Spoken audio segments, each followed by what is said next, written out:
SC, ST, OBC minority को reservation और reservation in promotion देने का वादा करती हैं और सत्ता में आते ही उनके विरोध में काम करना शुरू कर देते हैं। जिन संस्थाओं ने आर्थिक आधार पर आरक्षण की मांग की है उनका अपना अस्तित्व ही जाति आधार पर है।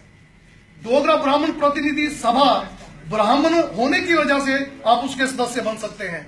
महाजन सभा के आप महाजन होने की वजह से सदस्य बन सकते हैं।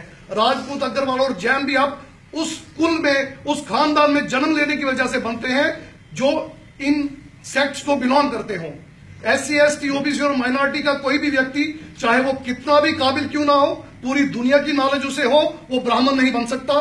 कितना भी शूरवीर लड़ाका क्यों ना हो, वो राजपूत नहीं बन सकता। सबसे ज्यादा अमीर क्यों ना हो, दुनिया का सबसे रईस क्यों ना हो, वो महाजन या अग्रवाल नहीं हो सकता। जैन धर्म की सारी बातें मानता हो, वो जैन नहीं बन सकता। जिसके माता पिता ब्राह्मण, क्षत्रिय और वैश्य होते हैं वही इन बिरादरियों में सदस्यता ले सकते हैं। जब इन सभाओं का आधार जातीय है तो मैं ये पूछना चाहता हूं किस आधार पर वो हमारी जाति आधारित डिस्क्रिमिनेशन के बेस पे मिली हुई रिजर्वेशन को, आरक्षण को चैलेंज करते हैं।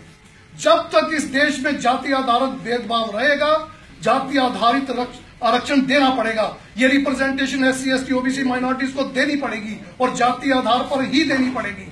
अगर ये लोग जाति आधारित आरक्षण खत्म करना चाहते हैं तो मैं इनका स्वागत करता हूं। आइए जातियों को खत्म करते हैं। जिस दिन इस देश से जातियां खत्म हो जाएंगी उस दिन इस देश में दो वर्ग होंगे, एक गरीब एक अमीर, और तब हम आर्थिक आधार पर आरक्षण का विरोध नहीं करेंगे।